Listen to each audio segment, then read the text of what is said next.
policiers à New York ensuite et puis pompiers au cœur de la tourmente du 11 septembre avant de partir en Irak avec la garde nationale et d'entrer dans la légende. 284 emplois supprimés sur 840. Une annonce qui a provoqué la colère des ouvriers de HGC Automotive, une entreprise de Fleurus. Ils séquestrent 4 directeurs depuis ce matin. Sabine Charbonnier, Patrick Lejuste. Le conseil d'entreprise vient de s'achever à Fleurus. Des centaines de travailleurs envahissent les bureaux. Le ton monte. À la sortie, le directeur est repoussé dans le bâtiment. On va éviter d'être des enfants si tu veux bien rejoindre ton bureau avec les autres, parce que sinon je crains le pire. Le pire pour les ouvriers, c'est l'annonce ce matin d'un plan de restructuration. 284 emplois en moins d'ici 2006. Tu vas caser les gens, tu vas les caser où? Dans ta poche? Au chômage, au chômage, il y en a déjà assez au chômage. La direction veut fermer la chaîne de production des verres latéraux. Les travailleurs craignent la délocalisation. 284 sur 850 personnes, ça fait quasiment un tiers. En sachant que vous avez 3 usines en France, une usine en Italie, une usine en Tchéquie, la Russie qui est présente et en 2006 une usine qui démarrera en Hongrie. Ce qui veut dire qu'on risque encore de perdre des quantités puisque non seulement ça n'est pas un problème de marché automobile qui diminue, mais bien un transfert de pièces vers l'Italie, la France et la Tchéquie. Ça fait combien de temps que vous travaillez chez Splintex? 22 ans. C'est quoi votre sentiment aujourd'hui? Triste, très triste. Pendant ce temps, les directeurs sont enfermés dans un local. Selon le responsable du site, Fleurus est un gouffre financier. Manque de productivité et c'est essentiellement lié à, je dirais, à un climat social, à un état d'esprit, à une mentalité qui est assez difficile sur le site, quoi. Simplement pour exemple, en 2003, nous avons eu 31 arrêts de travail sauvages et plus de 32 000 heures de grève. Dehors, des palettes bloquent toutes les issues. Les ouvriers sont bien décidés à mener la grève jusqu'à mercredi. Le ministre de l'Emploi, Jean-Claude Marcourt, a donc convoqué une réunion exceptionnelle.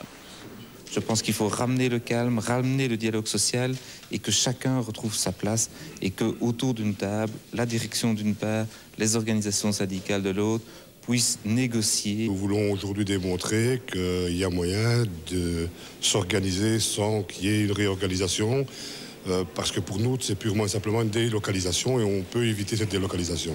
Une solution est donc attendue ce soir entre revendications, séquestration de la direction et esprit surchauffé. Dominique de Lescaille, bonsoir. Alors, la situation est-elle toujours aussi tendue ce soir ou est-ce qu'il y a des signes qui laissent entrevoir une issue à cette séquestration ?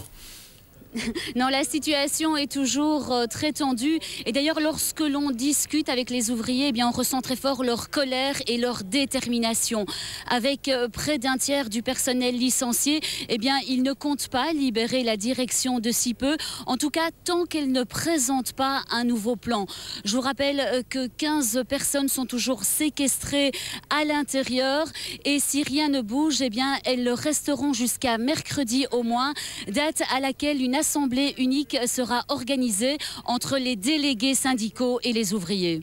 Autre signe, Dominique, de la nervosité du personnel d'AGC, une de nos équipes a été rudement prise à partie alors qu'elle couvrait l'événement.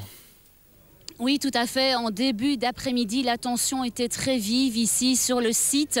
Quelques ouvriers, dont au moins un délégué syndical, ont voulu exercer un droit de censure sur le travail des journalistes. Comme vous l'avez dit, eh bien, ils ont menacé une de nos équipes. Violence verbale, violence physique.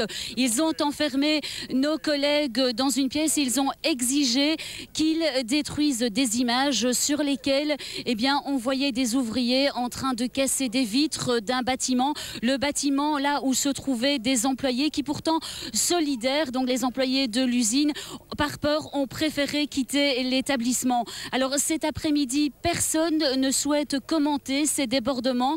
Ce qu'on nous a dit, eh bien, c'est qu'il s'agissait d'actes organisés par une minorité. Et ici, eh bien, on déplore fortement cet incident malheureux. Merci.